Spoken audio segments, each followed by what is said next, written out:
This is the Gauntlet Podcast, episode 69. Oh, yeah. My name is Jason. My name is Tim. I'm Andrea. And I'm Rich. All right.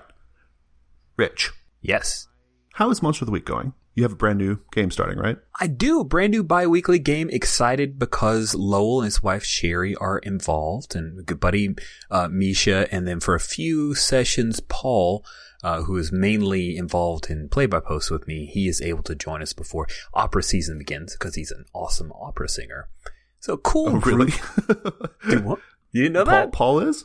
Paul, my good buddy from Play by Post, is a fantastic opera singer. For the Dr. Tom the Frog show, he does the song at the end. It's really pretty. Wow, okay. All right, the more you know. Cool, good. Dun, dun, dun. So the star going across the... So for the first session, it was character creation, which was always fun. I love the relationship questions in Monster of the Week, much like I like relationship questions in all PbtA games. This is the first time when Lowell and Sherry are actually playing PCs who might have a future romance. And they're married, so I've been shipping them all along, and now... Do you think they purposely avoid that? I'm sure I always they wonder do. if players avoid that kind of thing. They've been playing together for decades. I'm sure that they've gone over the moon, around and back again. But this is the first time I get to witness it, and it's pretty great. Well, so the reason why I bring that up is because since we have Tim on the last episode of Pocket Size Play, it was apparent to me that Tor's character and Sapphire's character are going to have a little love connection, and I was like, oh, that's so obvious, guys. Come on. But but it's cute though. Wow, episode 69 is really shaping up for some fun. I'm swinging for the fences, guys, doing what I can. All right. Sorry. Go ahead, Rich. It's okay. We have a cool Orphan Black homage PC that Misha whipped up. We have a very cool ex-con who's a flake, and a divine who doesn't understand love, but there's this government agent who's somewhat interesting to her. It's a neat mix of characters. I love that they plan on working together. That's the one thing about Monster of the Week versus a lot of the other PbtA is that you're kind of coming in with a plan. You're going to be working together. You are on a team. World, yep. Right? Yep. The thing that I ran into, because I didn't want to just make characters and then call it a night. So I grabbed one of the fundraiser missions. So when the first edition came out, Michael Sands put together a little packet of really cool and totally useful, even now, missions. And I didn't realize at the time, but Hamish Cameron, creator of The Sprawl, wrote one of those missions. Pretty cool. Oh, cool. Awesome. I didn't use that one, though, because the one I felt like would run the shortest was called Zombie Fest. And it was a neat little thing where it kind of feels like zombies are at this death metal outdoor concert, kind of a Lollapalooza with people all wearing black and screaming. Except it's not exactly zombies, and there's a cool thing at the end. What I ran into is that PbtA say yes or roll the dice versus the Monster of the Week aspect of, okay, here's how you kill the big bad, right? That's one of the things about Monster of the Week that's different, is you need to investigate, you need to figure out the trigger to take it down, and that's what you do. Right, yeah. And it's pretty explicit, at least from my interpretation, it's pretty explicit. That's how you do it. And if you do it any other way, it's going to come back. Right? Well, so what was the issue that you ran into? So what we had was they initially saw a couple of the zombie creatures and immediately came up with a plan. There weren't a whole lot of investigation rolls. It was just, let's jump into action and start throwing out all of our cool powers. And they were able to take down some of the minor threats, but they weren't really dealing directly with the major threat. Right, yeah. Right? It's like, hey, good job on those minions. The world's still ending. Right, yeah. So, hey, let's stomp this little baby monster.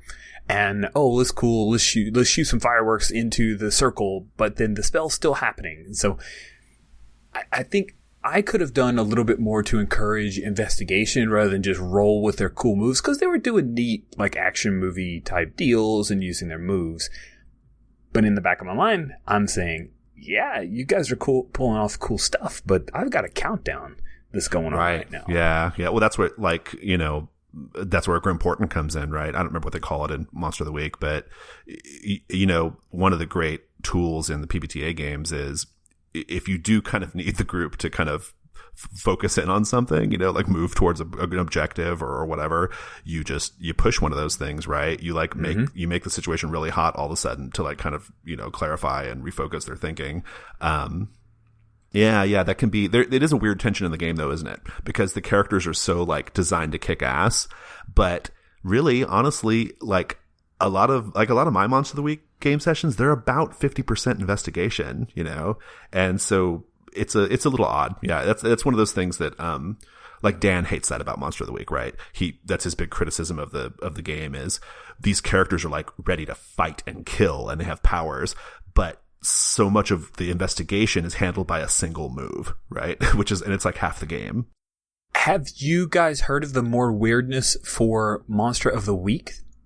That was just put on my radar. Yeah, I have not looked at it yet though. Came out just a couple days ago from this recording. Michael Sands released on Generic Games. We can put a link in the show notes. It is switching up the use magic move and giving more investigation for more of an X-Files / Fringe. Nice. Okay. Type thing. So I haven't looked through it entirely because investigations are my weak spot. They're like my Achilles heel. They're my kryptonite. But I'm sure that quite a few people will interest. I just love the use magic move. It's the killer app for me for Monster of the Week. I love it. And it takes it away, so that means I'm less in love with it. But I think it could be really cool for people who really want that investigation. That's the kind of game I like, right? Personally, I like that more investigation heavy. Like I restrict use of the magic playbooks. Like you can't even use those playbooks in my games, right? Because I want like a real specific kind of feel, you know, in my Monster of the Week game. So yeah, I'm gonna check that out. That sounds like it's right up my alley. Cool. Is there anything else you want to say about Monster of the Week? No, I'm good. Awesome, thanks. So, Andrea, I've been looking at your notes all day, and you've got some wild shit here, and I can't wait to hear about it. So let's talk about Edge of the Empire to start. Sure. So our super long, epic Edge of the Empire game, we're in the middle of this critical plot line, and the player it all hinges around had to go to somebody's wedding. So okay, all right. I know. It's a thing that happens in space, right? I should say that it's like lame and it really hurt my feelings, but I'm doing the exact same thing in a couple of weeks, so I can't be too mean. So when we picked up the game, like we already knew each other. We'd been working together before, and then everything went sideways and the game was off. So what we decided to do was we decided to do a prequel where all of our characters first met. And I pretty much squealed the whole time because baby characters. They're so cute. You did baby characters? I did. They were baby characters. The theme song to Muppet Babies is going through my head for anyone familiar. You guys could do a duet. I did too. I did the same thing.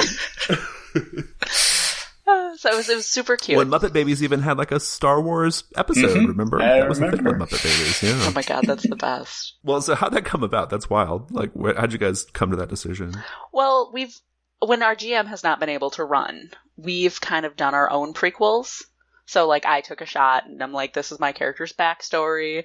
I totally damseled her. She got kidnapped. They met her family. It was awful. Right. And then someone else, like, we saw, like, he's Jedi, so there's some weird, like, crystal involved, and we got sucked into his background and had to relive his backstory. And so there were all these cool former stories we had done, but we had never actually done the let's show how we all met and how we all got along or didn't really get along when we first met. Right. And it was, and they met as babies. Yeah, and it was baby characters. They were so cute. Yay! And the GM was fantastic about lacing the story with all these inside jokes. Like, the rest of the characters come in, and the, like, guy that's head of our mercenary unit is like, well, I just hired somebody, but she totally went shopping. And I'm like, it's me! I went shopping! I go shopping! We had, like, cameos from people who we later either helped or who ended up betraying us, or...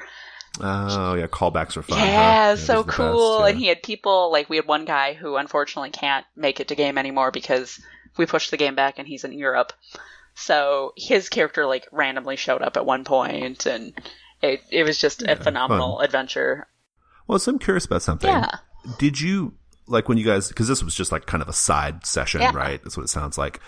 Did you just kind of like freeform this out, or like did you use the mechanics and stuff, like your character stats and stuff? We like, used character stats and stuff. Most of us use, I think it's Ogdude, put together a Star Wars character generator, and so we just basically reset. So it was really easy. Oh, okay, all right. So you weren't using like the character's adult stats to do it. Baby got stats. It. Okay, all right, baby stats. And it was real cute because like nobody had any combat except me, and I had like one die in combat, but because my character's my character, she was totally talking it up. She's like, oh yeah, I know guns in and out, and I'll take care of you. Then we actually get to combat, and she's like, I may have exaggerated. We should not go in there. Nice. Yeah. That sounds fun. That sounds really cute. The only bummer was we had a couple people missing, and it's like, but now I want to know what happens when our baby characters meet your baby characters. Awesome. Is there anything else you want to say about it, or no? Well, that was a good little appetizer for the crazy entree you have for us in the next pass around the table. My mind is blown looking at those notes. Just wait, listeners. Tim, you're playing Lady Blackbird right now? I am, and listeners will have to listen really hard to hear my eye roll of how I do not play anything new or interesting, especially now that I'm guesting on a podcast these weeks in which I don't play anything new or provocative. But Lady Blackbird's awesome. Don't worry about it. Yeah. You're like a trad indie player. My gosh. Trad indie player. Well, I did bridge the gap, so I feel like we might as well merge the terms. Andrea, tell them the phrase we came up with. Tridindle. I mean, that word sounds dirty enough to be on episode 69, so yeah. I think so. Yeah, I think so. Yeah. So Lady Blackbird. So yeah, not much needs to be said about John Harper's game. So what I'm doing, I'm playing familiar games, and I'm trying to find unfamiliar topics to discuss about it. So one thing I want to mention was originality. I was really thinking about this after our last session. So character originality. Think original characters. Think like back in the tradition a bit of like, I need the most original, unique, special snowflake of a character. I need my third level dragonborn dark elf with mysterious scars and noble blood. It is the fucking worst. It's the fucking worst, but that's okay. I won't get into that right now. Yeah. It's usually done in isolation before play, and it's focusing. That's the problem, right? Yeah. Yeah, and it's focusing on the things that seem to make characters unique, but when they actually get into play, they tend to fall flat for me. Like, the special snowflakes can melt in hell is my line for that. So yeah. Enter Lady Blackbird. You have pre-generated characters with traits, with these fictional notes that you're expecting to either hit or avoid, already laid out. So it feels totally unoriginal, right? Like, oh, I pick a character, it's always going to be the same. But I just love that of all the times I have played and run the game, I have never seen the same character played the same way by different people. And I just want to applaud player originality, because that is where I see originality come out. Like, that is where you insert your own tone, your own inspiration, even little things like vocal tics and whatnot. In play, when it's alive and in play, that player originality is so much more interesting than this idea of character originality. So I'd rather have like the most normal characters possible played really interestingly, uniquely by cool, talented people. I'd love to get Rich's thoughts on this, because Rich has probably played more or run more Lady Blackbird than anyone, right? And but I'll just kind of throw my 2 cents in real quick before that. That is the beauty of that game, right? I mean, that's the beauty of that game. It teaches this really, really fundamental lesson, which I've really internalized, and I express it in a slightly different way. But this idea of, having like a really like common foundation, like so that you can create like a really easy shared headspace at the table, brings out good role play, right? That's my, that's why I always say like I like a trope, right? It's the same spirit. Rich, do you find that's the case with Lady Blackbird? Oh, definitely. I've always been surprised with where people take those 5 character concepts, those 5 core character concepts, the things that I think allow people to springboard off of it so well is, number 1, there's no pictures. There are no pictures of those characters. That's true. Yeah, I've never thought about it that way, but I've seen a lizard thing. Woman Naomi Bishop. I've seen an old lady Naomi Bishop. Run the gamut of Naomi That's awesome. Bishops. Yeah. I've seen agender snargles, because if you can shapeshift, what does your sexual characteristic matter? So I think that the fact that there's no pictures is really, really great. Another part that helps people take it in a different direction is knowing that, yes, you have these keys, but you can buy them off at any time. And there's a significant reward, which is the game saying, do this. Start off here, but go where you want. Here's a list of other keys. And I've seen people who are angling towards buying off those keys, and it's a really interesting story that way. That's awesome. I love that. Yeah, that's fucking cool. Now I want to play Lady Blackbird again. Yeah, sorry, Tim. Is there anything else you want to say? Oh, not much. Yeah, this was for pocket size play, so it'll get out there sweet. in the world really? at some point. Cool. All right, cool. The only other thing I mentioned is I'm always working on a one-shot format, and I did want to run this Lady Blackbird as a one-shot, and so I use media analogies a lot for game sessions and stuff like that. So comic books and movies and TV shows. So with the one shot, my thinking going into this was, do I want the made for TV movie, which is like hour and a half, total arc, everything's wrapped up at the end, it's squeaky clean, oh yeah. Or do you want like the TV show pilot that you watch and you're like, this is going to become my favorite series ever, and then it doesn't get picked up, and you're like, oh, but what could have been? Like the loose ends, the unanswered questions. I want more. And I really like the latter one, and I kind of spun it a bit in that way because it suggests that there's something bigger, but doesn't leave you unhappy. And so that's just my take on one shots and how to describe them. Yeah. Something you can do. I'm glad we're talking about this because I run into this all the time, right? Like you've got like a pretty limited amount of sessions, or maybe just 1 or 2 sessions. Then how do you like stick the landing, right? Mm-hmm. Epilogues. That's how you stick the landing. Mm-hmm. If you want to give some closure, you get to your point, you get to wherever you get, and then you say, hey, how do you guys think this would wrap up? Let's epilogue this. And then, I find that's usually enough. But I like your unpicked up pilot analogy too, though. That's pretty good. Cool. So yeah. So I thought you were going somewhere else with the media analogies, and so there's just one little Lady Blackbird thing I don't think I've ever talked about, but I want to quickly mention, just a tip. Yes, a lot of Lady Blackbird feels like Star Wars. Be really careful when you set up a Lady Blackbird game about the number of Star Wars references you make in the first scene, because it will tilt your game hard. Yeah. I had one I would consider a failure of a Lady Blackbird game because it became nothing but how many Star Wars jokes can we fit in? Yeah, we were trying to figure out afterwards which characters were based off of which Star Wars tropes, but Naomi Bishop, the player, Pat P, maintained that Naomi was entirely Broomhilda from Robin Hood Men in Tights. No Star Wars references at all, so... Wow. Yeah. Awesome. That's all I have on Lady Blackbird. All right. Good night, everybody. Let's keep going. That's good. Let's keep going. I got a chance to play Jason Morningstar's fairly newish game, The Skeletons, a few days ago. The Skeletons is a game in which everyone plays a skeleton of a certain type. There's a headless skeleton. There's a tattered cloak skeleton. There's like a skeleton that was like a monster. And you're all defending this crypt. There's this sarcophagus in the middle of this crypt. It's kind of a dungeon.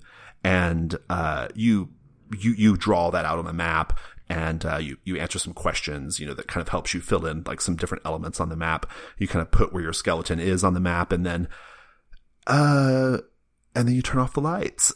You turn off the lights and you sit in the dark for a little bit. And then after a certain amount of time, you turn the lights on because something has invaded the crypt. There's an intruder, and your skeletons are called upon to eject the intruder. You eject the intruders, and then you then you go back into the darkness, and years, centuries, millennia pass, and more intruders are coming, over these different time periods, and you kick them out. That's kind of the basics of what's happening on screen. In truth, what's happening in gameplay is there are all these questions. Okay, you have these questions that are on your skeleton sheet. By answering them, you reveal a little bit about what the skeleton's life was like before they died and became a skeleton, like when they were, alive. And there are also some questions associated with the dungeon and the different invasions. The whole point of the game is, as these invasions are occurring and the skeletons are fending them off, the skeleton's memories are being jogged, right? Something about the invaders or something about the way you handle the situation triggers a memory and allows you to answer a question from your sheet to learn a little bit more about your skeleton's past. It's really interesting. So periodically, after every invasion, you have to stand up, turn off the lights, and stand in the dark for a certain amount of time. And this is meant to represent the passage of time in the dungeon, right? These periods of time range from like 20 or 30 seconds, which might be like a few years, to like 2 or 3 minutes, which might be like hundreds of years, to all the way up to an epoch, which is 6 full minutes of standing in the dark, which represents like your setting going like off into the far future when you get back, right? Yeah. That aspect of the game is really intriguing. I would like to play it again with slightly different environmental circumstances, because we had a fair amount of ambient noise in my apartment, and so it kind of like ruined the effect a little bit. We were thinking that maybe some kind of like noise player or some kind of like creepy dungeon sounds on a stereo would have been a good move there. And then in fact, I think Jason even suggests that in the text. But it was definitely interesting. Like, it felt like a really good sort of like metaphor for the time passage, and in that way I thought it was very, very clever. So interesting thing. The thing I like best about the game, though, the thing that really sung for me, was the style of the narrative. So you are actually, you know nothing about this dungeon, you know nothing about the skeletons who are guarding it in the beginning of the game, but the information is gradually unfurled. It's unfurled, at a pace that allows you to kind of make connections between the skeletons, because in the beginning they don't really have any connection to each other. And so as the story is developing, you're starting to make connections between things that have been happening, and the picture is starting to get filled in, right, in this really, really intriguing way. And by the end of it, we had created this really nice, like, little backstory, right? And it was super interesting. It was an interesting way of telling story, almost like in reverse. And I thought that was pretty cool. We had a couple of issues with it that were not deal breakers, but they were just kind of things that were kind of worth pointing out. There are some ambiguities in the text. Okay. There were a couple of times when we were reading the text, we weren't quite sure what we were supposed to be physically doing. I think there are a couple little things that could have been clarified in the rules a bit, but there was nothing, like I said, it wasn't a game breaker. It was just kind of a weird thing that we had to deal with. And then also, gameplay is structured around these tables of options, right? You have tables of intruders, you have tables that tell you what's going on in the dungeon, you have your character sheets with lists of questions, and after every time we would turn on the lights to like fight off the invaders, we would then go like pick some things from tables, and then from those tables we would decide like what kinds of fictional elements we had to satisfy.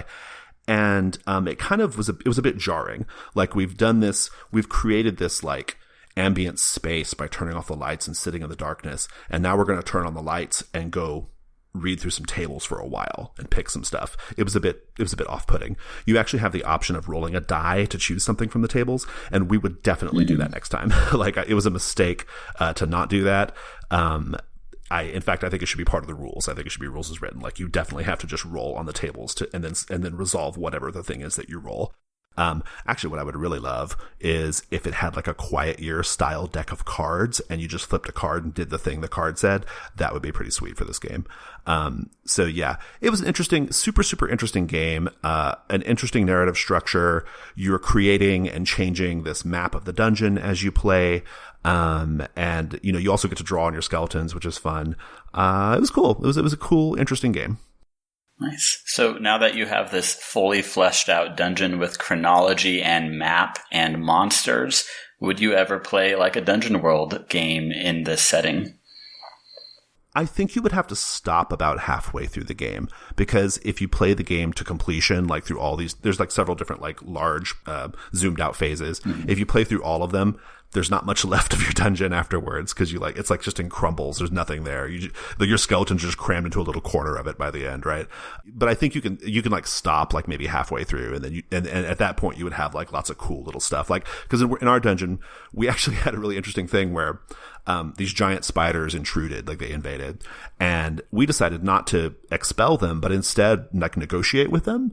And so we negotiated with these giant spiders, and so the giant spiders got to move in and have their corner of the dungeon. And so there's lots of stuff like that. And so, yeah, if you stopped at a certain point, you'd have this like dungeon full of like, you know, beasties and traps and stuff. So cool. How long did it take you to play? About 3 hours.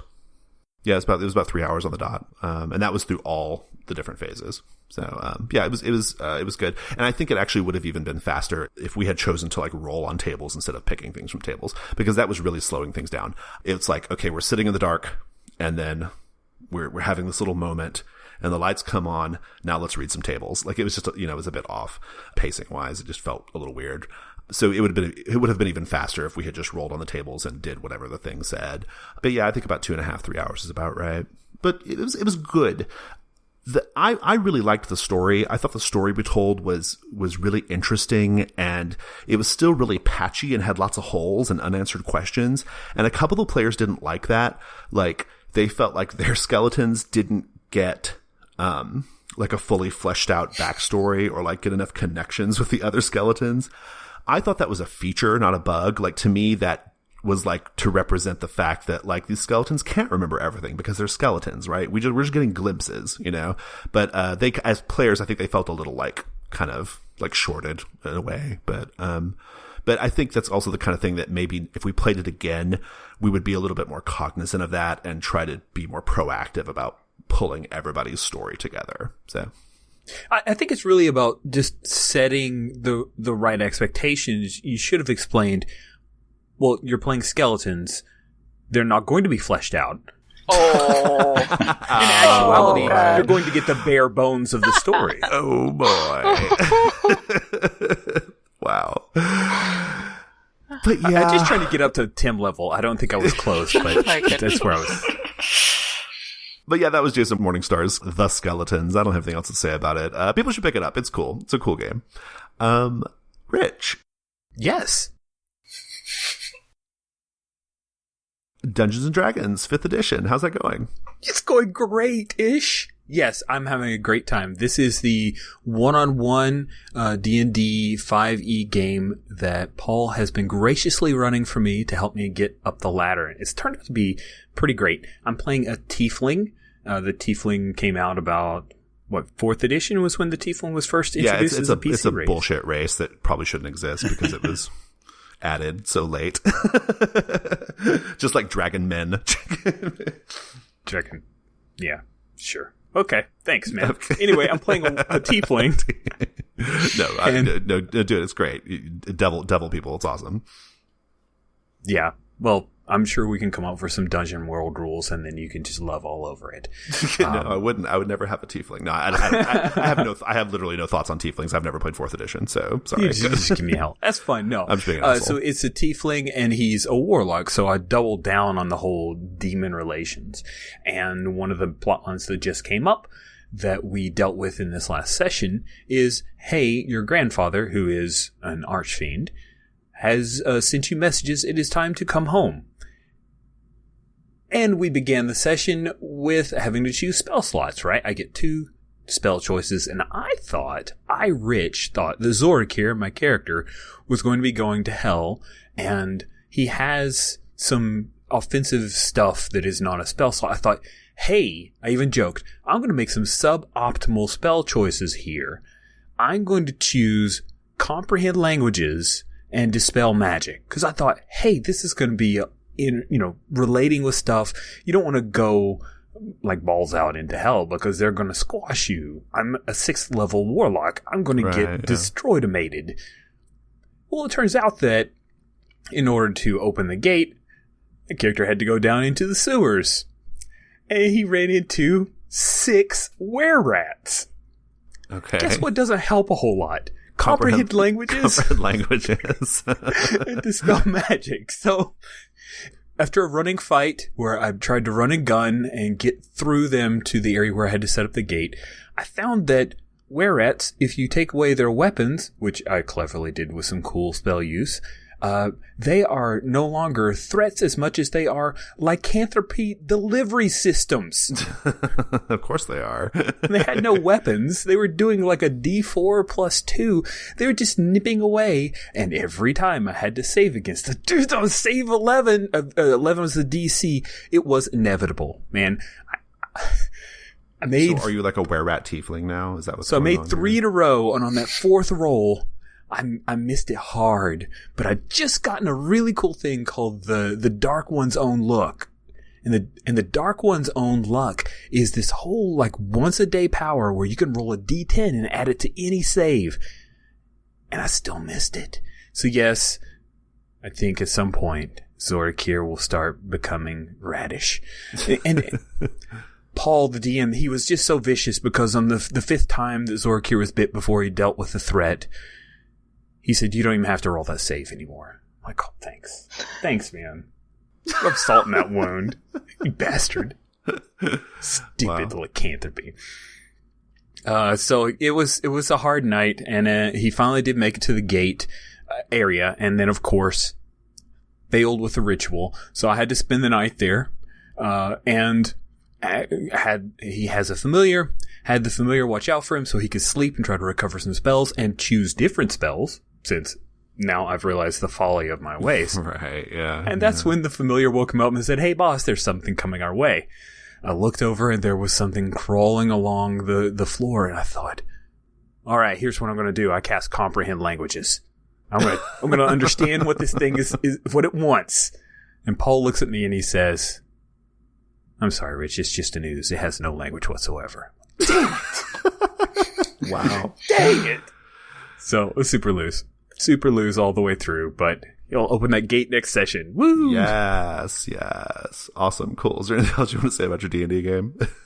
I'm making jokes, but it was a lot of failing forward, and I really did have a good time. Is that the rules, or is that just Paul the way he runs it? It's just Paul the way he runs it. Yeah.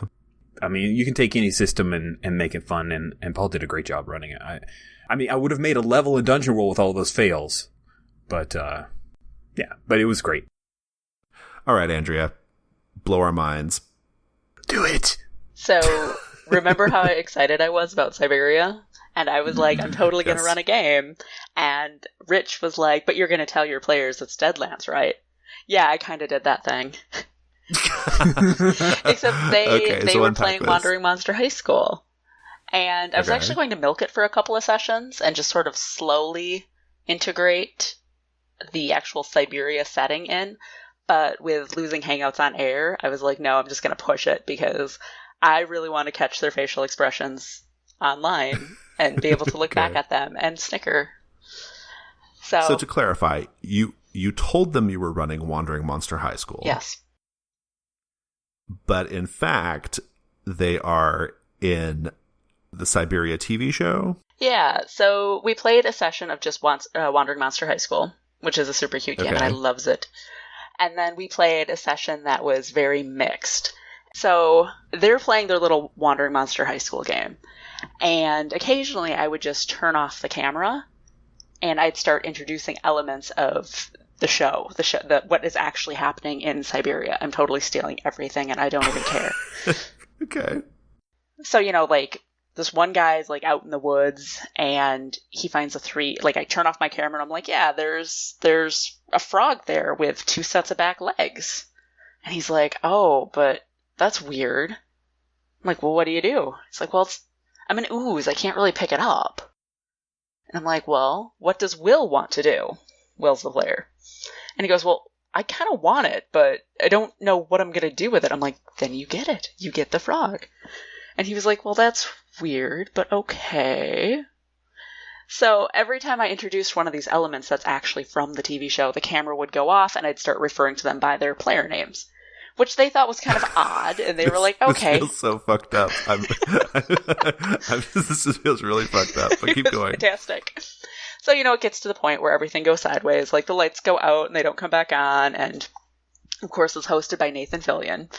And he's like, okay, this thing is happening. Like, somebody raided our food stores last night. We don't have any more food in the kitchen. We're trying to figure out what's going on and get more food in here. In the meantime, we're going to go on a little field trip and go find these mushrooms. And then there are all these weird crashing sounds in the woods. And the players, like, bless their little hearts, because they still thought they were playing Wandering Monster High School. They're like, we're going to go investigate. And I'm like, okay. So they go out and investigate, and played right into my hands, because there's a character that goes into the woods and dies in the first session. So he goes out with them as like the older upperclassman who's there to watch out for them, and he wanders off, and they just let him because they're PCs and they're doing their own thing. And so they go on this little adventure, and they find this shack, and they're trying to open it using their Wandering Monster High School stuff. And I'm like, doesn't work, which was a little frustrating for them, but I imagine. Yeah, I'm kind of evil, and I didn't care. Because they're like, what is up with this lock? Why can't I open it? And I'm like, maybe you should go back to campus and find out what's going on with that lock. So they go back to campus, and they're like, Cyprian and us went into the woods, and we found this shack. And I'm like, Cyprian's not there. They're like, what? Where'd he go? I'm like, I don't know. You guys lost track of him. He said he was going that way. No one followed him. And they're like, oh. I said, and about that time, you see someone come out of the woods. You see a little blood on the edge of his face, and the crew members immediately kind of gather around him. And you recognize him as the cameraman that was following Cyprian. And they're like, what? Like, they looked so confused. Like, they were searching their memory for why there'd be a cameraman following them around. So then I'm like, because you're actually on a TV show called Geek Chic. And then I just sort of explained it all. And they got a real kick out of it. And it's pretty exciting. Yeah, I'm super curious about the reaction, because it I could never get away with this, right? Like, this is something I could personally never get away with, because I don't play with players that I play with all the time, right? I don't have like a real consistent group. And so part of me thinks that like this, like, I feel like if I did that, it would be interpreted as, I don't know. Rich, how would that come across? Like, if I did something like that, like, I'd be pissed.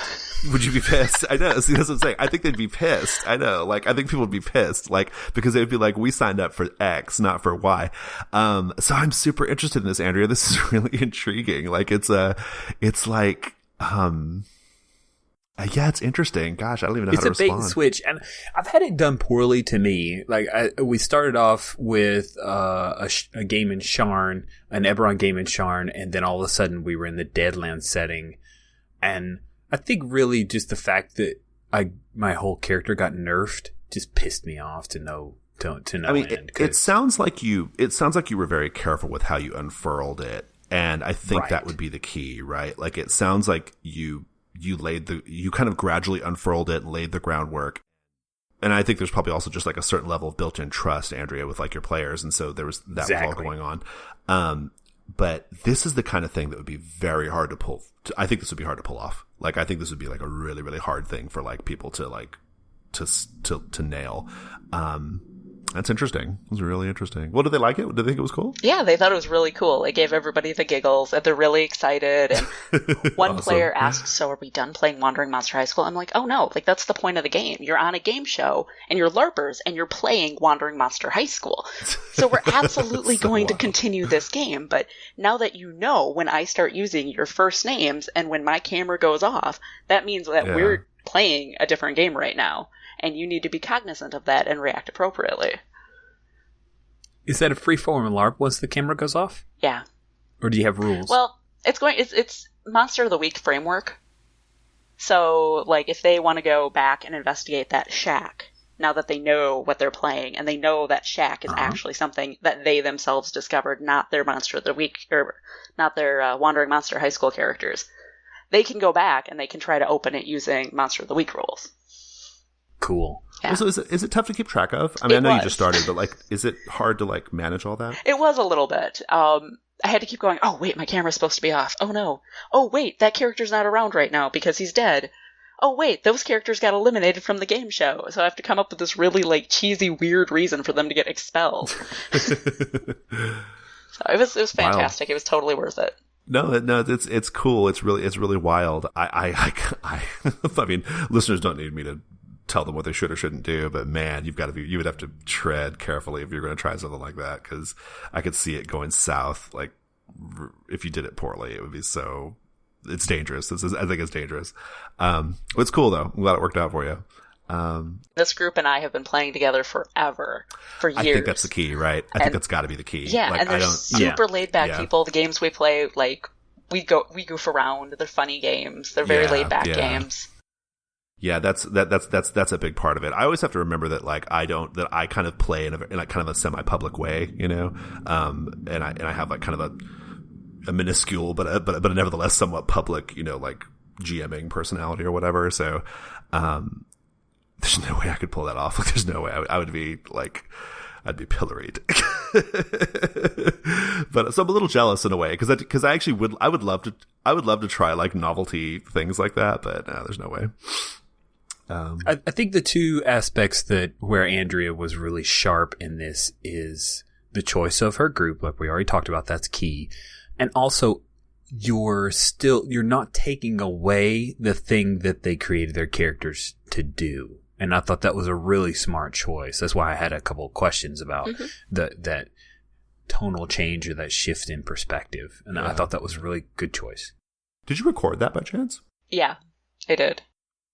I would love to see it someday. I would love to see how it worked. I would love to see how you managed it. I think that'd be pretty cool. But yeah. Awesome. Is there anything else you want to say about it? Nope. That's it. All right, cool. Super interesting. Tim, how's Beyond the Wall going, Tim? Oh, yeah. So I can only talk about 3 times. That's my rule to myself. So the third time I brought it up, Beyond the Wall, low prep fantasy OSR by Flatland Games. Pocket Size Play is playing it. So something cool that came up in the last week or so since that first episode came out was a community response on G+ to adapting aspects of the game to PbtA games, especially Dungeon World.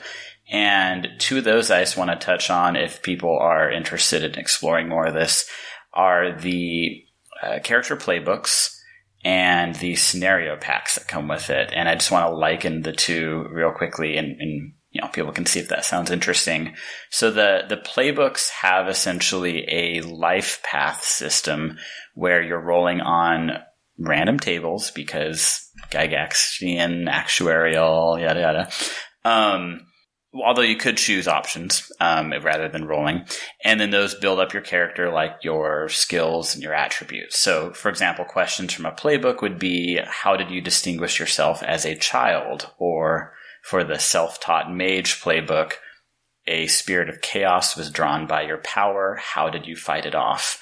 And as you build these questions, it creates a setting. Definitely, like the village you're starring in, also kind of like bonds for characters, and you can build the same stats from that you would in Dungeon World, because this is all adapted from that old school D&D. So people leapt on that, and the life path felt like, oh, kind of like Burning Wheel, and I'm like, sure, as Burning Wheel as I would want to be, yeah. And the other thing was these scenario packs where say there's the scenario pack, The Angered Fae. And within that, you have, again, all these tables of things like rumors you might have heard or things that might go wrong if the players don't act in time and whatnot. Because you have more random generation, there are lots of possibilities of how you could interpret that one flavor of a setting. You could also choose them consciously instead of rolling and mold them more off of character choices. So you're just left with this giant chunk of inspiration and cool ideas, and it's just an interesting takeaway from the system. So a little bit of OSR. Yeah. And what I'm working on, we finally had combat. It sucked. I hated it. Oh, really? What was bad about it? Okay, so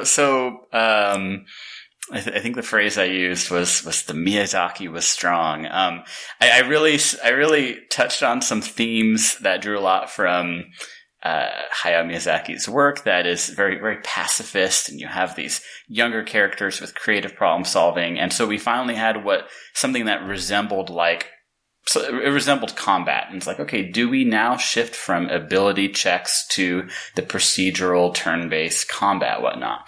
But I couldn't help but look at it and say, well, okay, you have two opposing parties. They might use violence to achieve their ends. Might not be the only thing, but they're not against it. But neither is trying to maim and kill the other. Like, they actually want different things. They're just okay with using violence to get it. And combat didn't make sense because combat is about killing each other, or at least it felt like that was the goal of it. It's almost like a formal duel, you know? And I couldn't help but think about how player intent and NPC intent of why this combat was happening just made these combat procedures seem really out of place. And so I avoided it until it was absolutely possible. It was a duel-like situation. And the very first roll was instant character death. So that was kind of fun. What?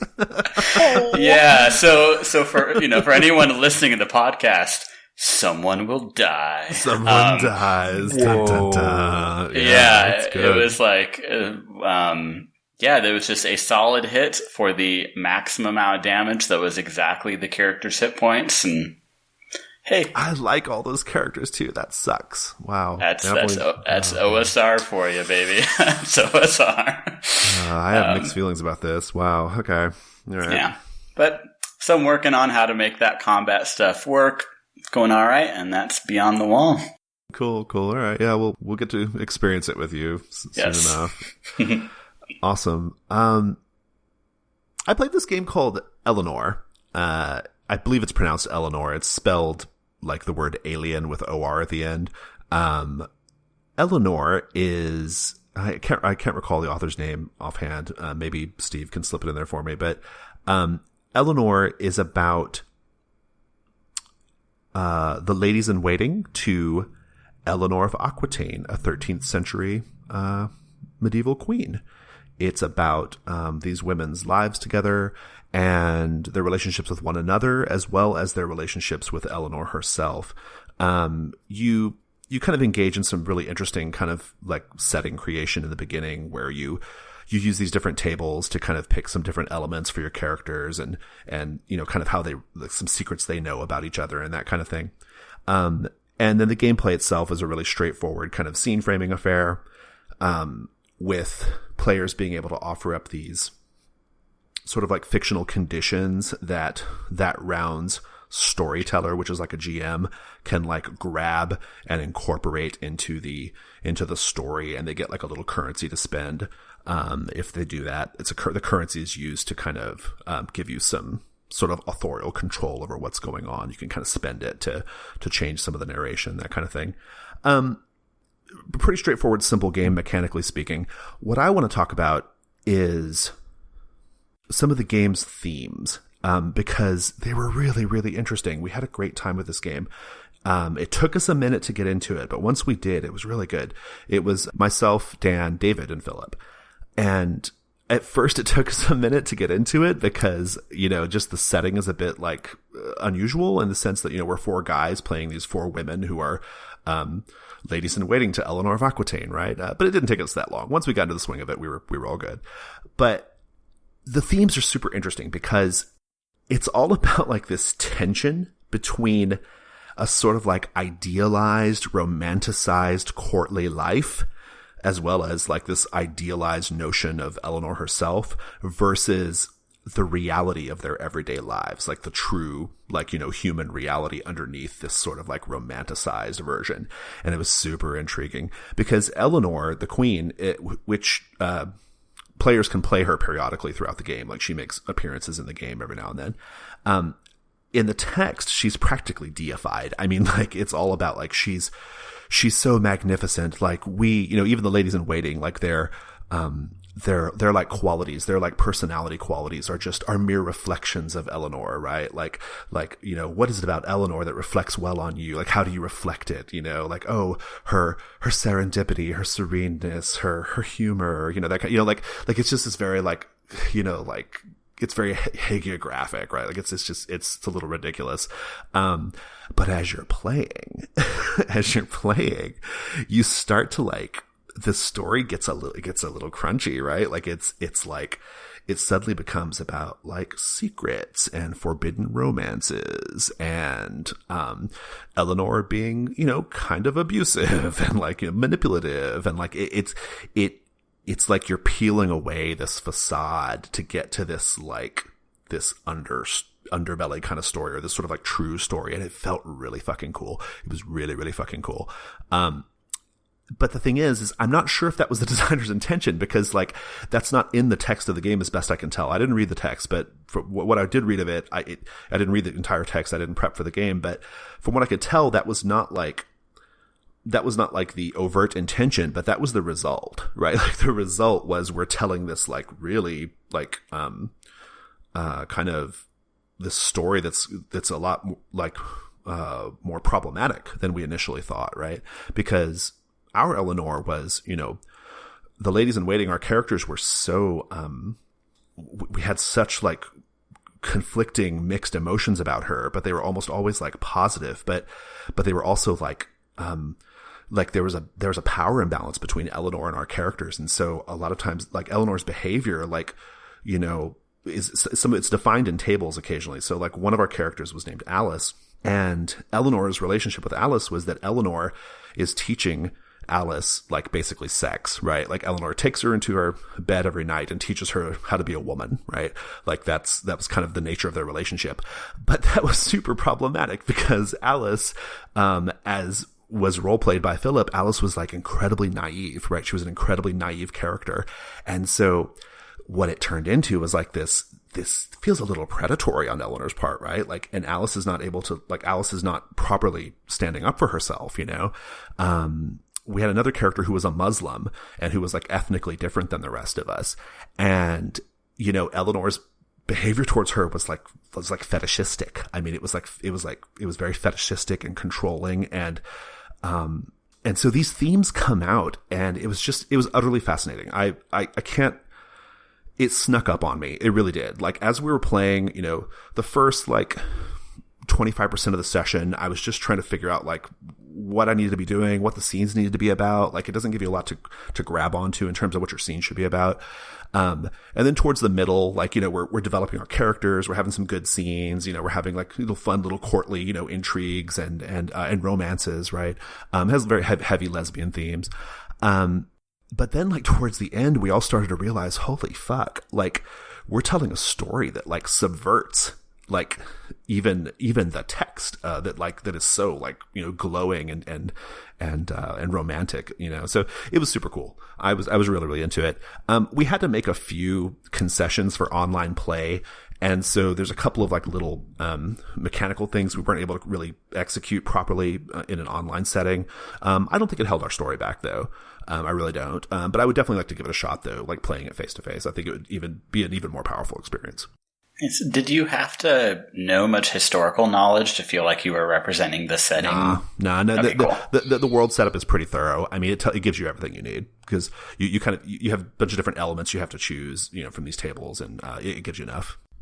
I'm glad to hear that you played this. Oh, by the way, I looked it up. Maraconda is the artist/author of the game. Awesome. Cool. He announced it on Story Games like ages ago, and it's a pay what you want on drive-through. Beautiful game.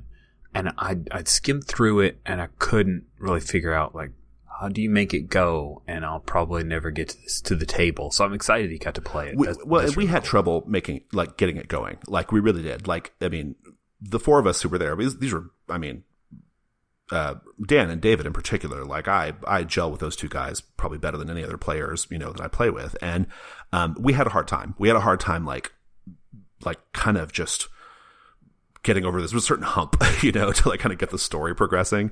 But once we did that, we had a couple scenes where we had to kind of like fumble around, a little bit with it. But once we kind of got into a groove and we started using some of the characters have like these like sort of like secrets with each other. Once we started to kind of incorporate some of that stuff into the scenes, it all started to like flow really naturally at that point. So cool. Very cool. Yeah, it's a badass game. I was really, really, I can't remember the last time a game snuck up on me like that. It was really, really interesting.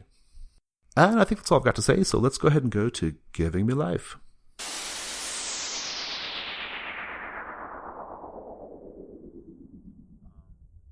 All right, it's Giving Me Life. Rich, what's giving you life? What's giving me life is that even though it's August when we record this, Halloween Whiteboard has begun. It is my favorite part of Google Plus Halloween Whiteboard. A couple of years ago, I started following an artist who did this. It's weird. His name's Christopher Butler. And I started following him because he did this thing called lunchtime sketches where he would just scribble like this Star Wars piece of art on a Post-it note, take a picture of it, and pretty much throw it away. And it's great little art. But he's got this thing about art and ephemeral nature of art. Well, last year and the year before, what he did was in August, he had this huge whiteboard, like as big as for anybody who's ever watched me on my YouTube channel, occasionally I'll have a giant whiteboard behind me. And it's bigger than that.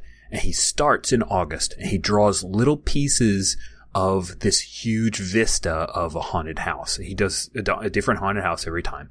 And there will be little stories. And like he might draw a shed in the back and there'll be this black cat. And then he might erase that later and the black cat's gone away. And he has to come, like some people come up with little stories like, what happened to the black cat? I don't know.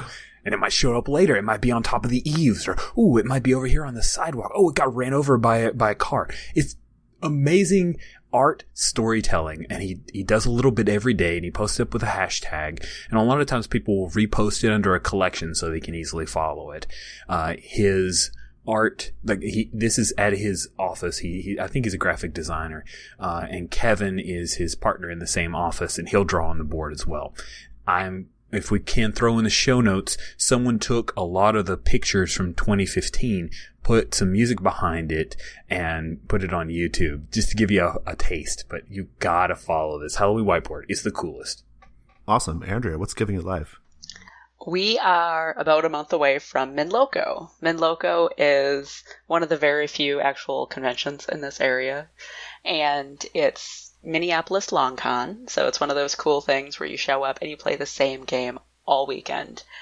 And I did it last year. Last year was the first year. It was amazing. I went up by myself, and Kelly and Arnold, who are the hosts, went out of their way to make sure I felt at home and I had everything I needed, and I got big hugs, and they have earned my undying loyalty. Awesome. Cool. We'll put a link in the show notes to MinnLoCo. Tim, what's giving you life?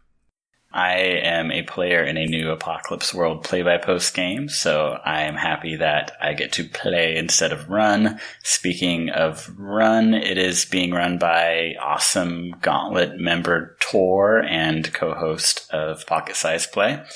And I'm having fun being a bad player already and like choosing my playbook secretly before I'm supposed to, and knowing that I will stick to that no matter what tonal changes the setting, comes up in the setting and whatnot. So, the things that I hate when players do, like, I'm having fun doing it now. Awesome. I'm jealous. So jealous. I'm glad you're playing Apocalypse World to maintain your trad indie cred. Moving on. Hey, Jason, what's giving you life? I'm really into this thing that Jason Morningstar and Ula Pedayevid are doing right now, called Love in the Time of Charity Games. It's on the Bully Pulpit website. We'll have a link, but Jason reached out to me about it. Actually, Ula did too. And it had been kind of on my radar. I just have a lot to keep track of, and so I hadn't really looked into it yet.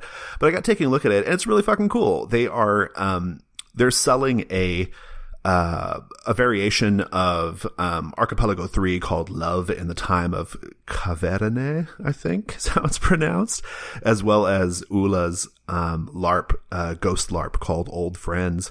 They are selling those, but the cool thing, and they're selling them for charity. So basically they are raising money for this organization called the Mines Advisory Group, which is a demining organization. They go out and remove dangerous landmines from the world.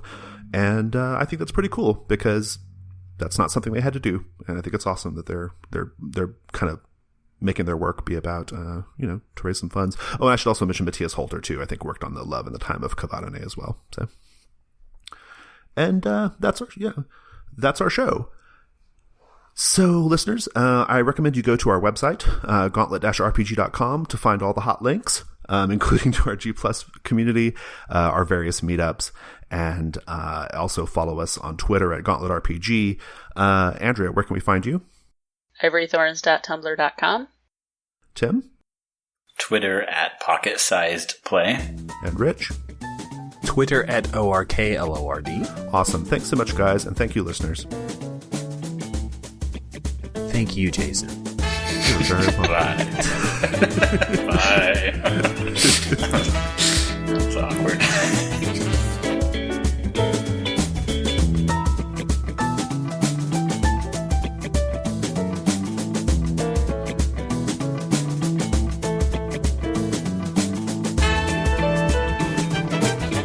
Tim. Yes. How's it going? Life is good. I wasn't ready to ask about a game. Sorry about that. Sorry, Steve. Tim, you're playing Fuck me. Tim, you're playing Lady Blackbird right now?